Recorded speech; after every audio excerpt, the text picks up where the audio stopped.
I'm doing good. I'm a little shaky. I don't know if it's because it's cold or if I'm nervous, but I'm looking forward to this. I've prepared and I feel ready. Nice color. Thank you so much. So you have 30 seconds to answer each question. Okay. And then you will hear a bell. After All the right. 30 seconds. A very loud bell. Okay. Louder than Lola. Relax lang. Okay. Tell us something about yourself. Hi, my name is Isabella Rojas Ysmael, but you may call me Bella as everybody else does. You may know me as a ballerina. I am also a psychology major and I'm very passionate about mental health. But I would say I'm also somebody who burns with a fire inside. And I think this is not expected of me because I look very calm and collected all the time. I look shy sometimes. And I say that because I'm somebody who just burns with her own fire, and I'd say that's my strength. I see. So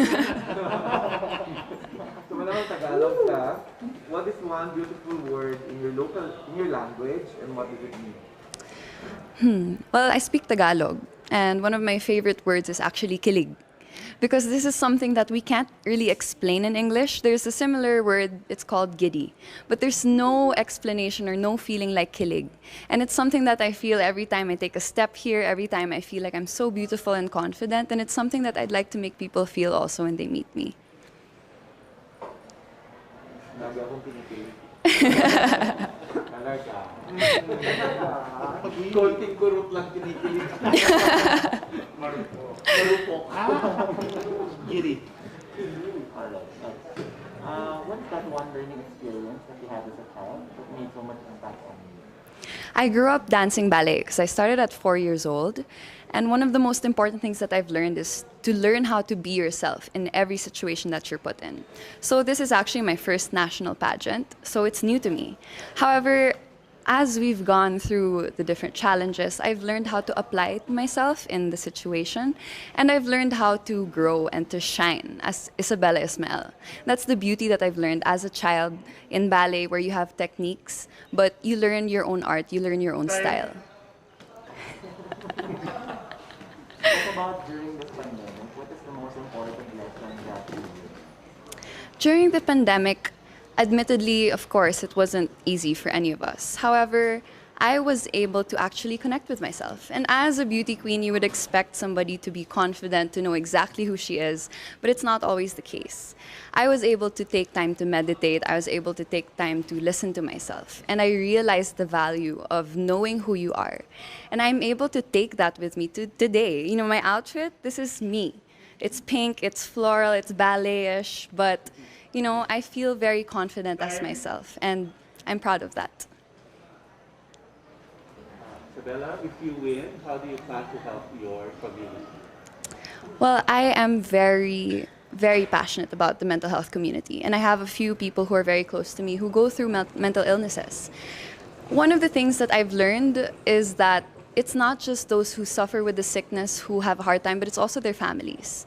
And I would love to partner up with an organization and probably create a program or maybe support groups, not just for the person who's sick, but for their families, how they can cope, how they can help each other out, and how they can take care of themselves as well, because it's not easy, and we need to help each other out. What color do you think symbolizes the phenomenal woman? I would say blue. Blue, I know to be royal blue. I would say it's something that is so strong. It comes out confident and strong. However, it's also very warm, it's inviting, and it's something that you can trust. That's how I see the color blue.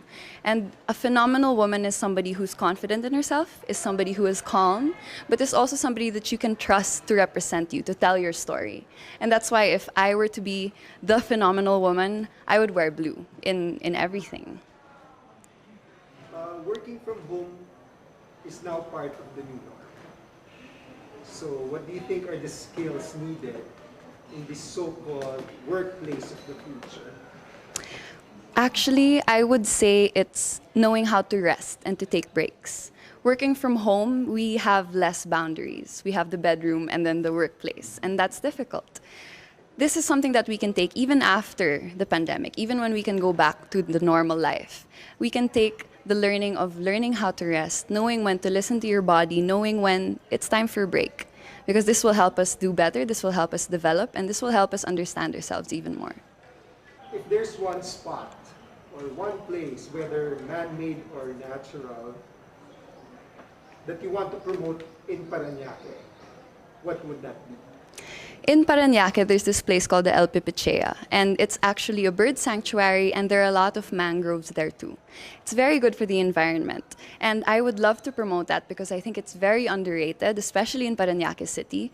We're more focused on the modern side, but I think I would like to take everybody back to the traditional Paranaque, to the natural Paranaque. That's something that I would definitely talk about more, something that I would even visit, and right now it's being worked on, so hopefully when that's done, I can do more work there. You know, there's a campaign now to hashtag Love Local. Yes. So I'd like to know what local products you want to promote and why. I would love to promote the binka. It's a food from Paranaque. It's a rice dessert, and it's one of the best rice desserts I've ever tried.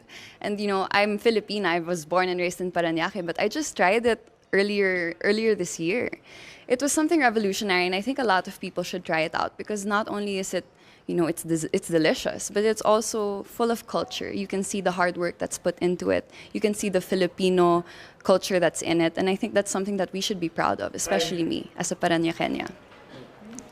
Well, one last question for you is, what is that one thing you think that young people should focus on? I would say young people should focus on their mental health. I'm very happy to see that it's something that is becoming more popular. It's a trend. However, when the trend fades, I would love for them to continue on with taking care of their mental health. It's something that I do every day, and I'm not perfect. Nobody is. And I would love for the younger ones to know that. As they grow up, as they go through different struggles and challenges, it's important to make sure that we are mentally